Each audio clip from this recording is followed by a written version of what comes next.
mentioned a couple times what you had to deal with in prison and being on different yards.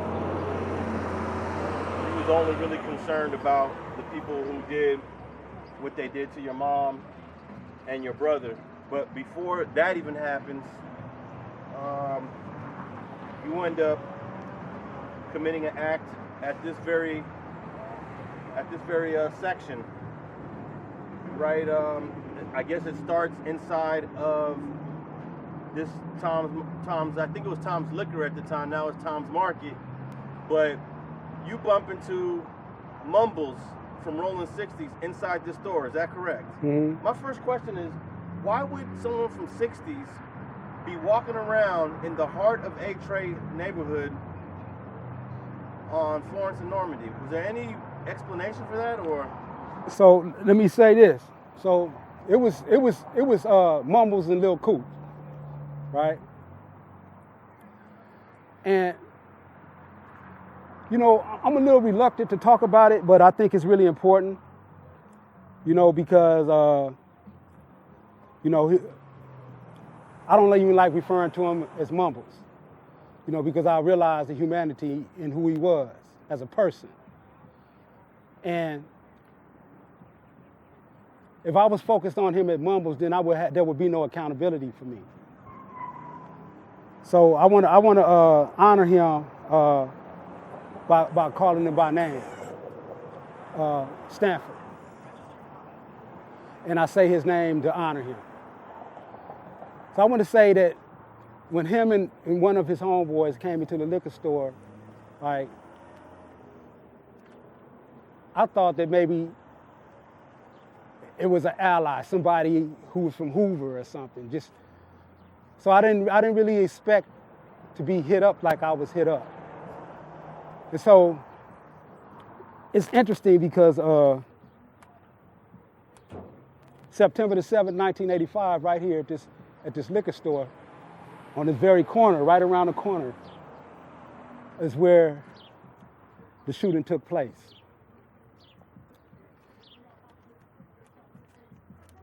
What does it feel like being here at the site of where you took another man's life? You know, it's really surreal, and it seems like I never imagined that I would be here again, because when I was in prison with that life top, it's like I was buried. So it feels surreal, almost as if I'm in a dream. But I would tell you that I feel anxious because I realized the harm that I realized that I took a person's life, and he can never come back from that, right? And yet I went and I served my time, and now here I am. And so one of the things that I do in terms of like moving forward in my life is to try to make things right.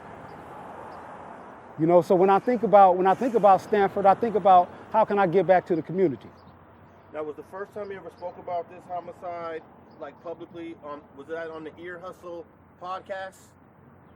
Yes, yeah. When I was locked up, yeah. Yeah. You was on the Ear Hustle podcast while you was in San Quentin prison, and this was a topic of probably, to me, in my opinion, one of the most interesting episodes they ever produced.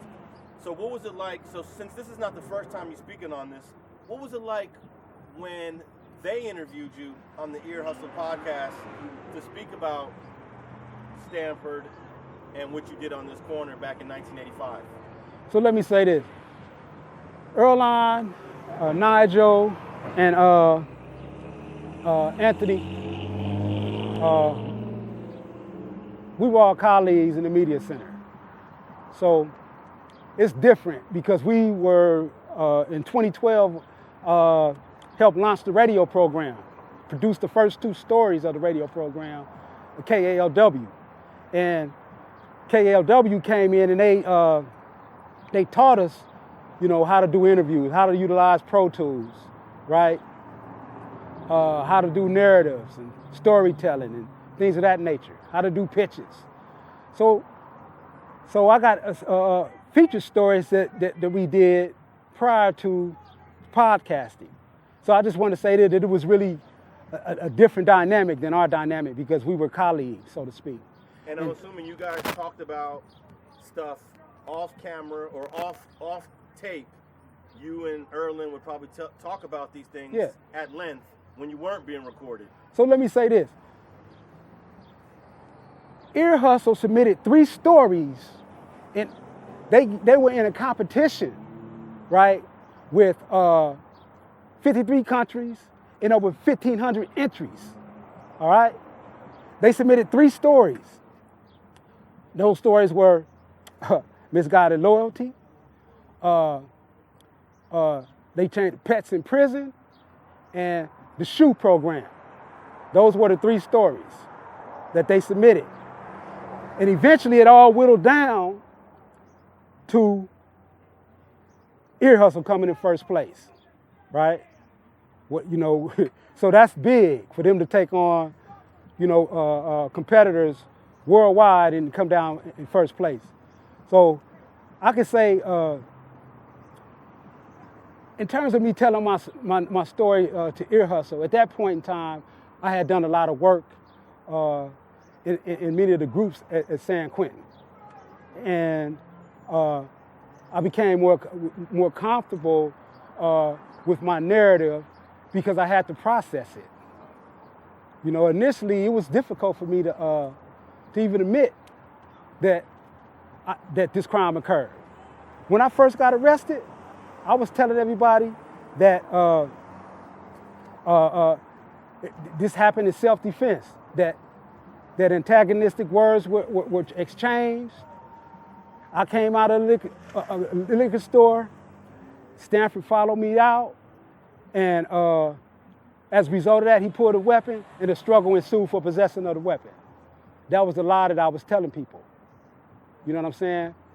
But once I got to San Quentin in 2012, and I was able to see, you know, people standing in their truth.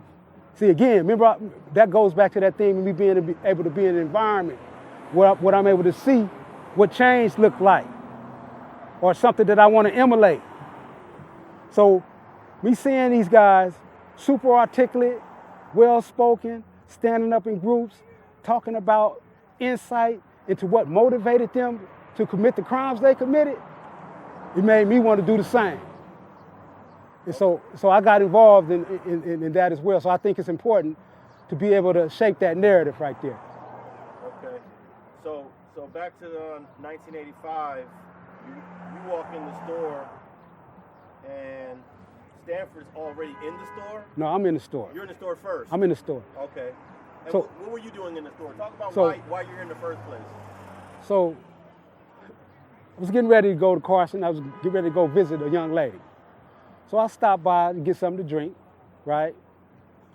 I'm inside this liquor store. I'm at the counter, and I see 2 people coming in the liquor store. I could tell they bangers because I'm a part of the culture. So I see them. And again, I'm not about being the victim. But, so I just spoke. I don't even hit them up or nothing. I just say, what's up? And then that's when Stanford, he say, what that West Side Roller 60 like? Now, when he said that, I was shocked because I didn't expect that.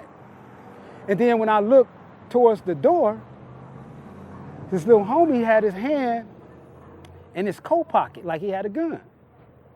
So now, adrenaline is flowing, fear is pumping. I'm already looking like they pull, I'm jumping over this counter. But as soon as he said that, my response was, what? Fool, what that, Eight Tray Gangster like. Then I hit him with the F-60s, right? And so at that point, I noticed some more people coming in the store. These were some of the people that I knew who stayed in my neighborhood, right? Not bangers, but lived in the hood. So when I saw that, I saw the youngster take his hand out his coat. And so at that point, I went from feeling that fear, right, and the humiliation of feeling like, damn, I'm gonna have to jump over this counter, right? Because I didn't outed myself. But I outed myself before I saw this youngster over here with his hand in his jacket. So, you see what I'm saying? So, at that point, I do a beeline for the door. My car was parked right in the front of the store.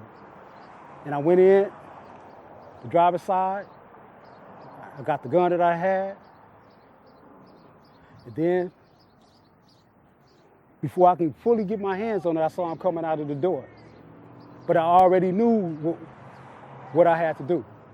I already knew. I didn't really even think twice because of, you know, where it had gotten to a point. Can you imagine?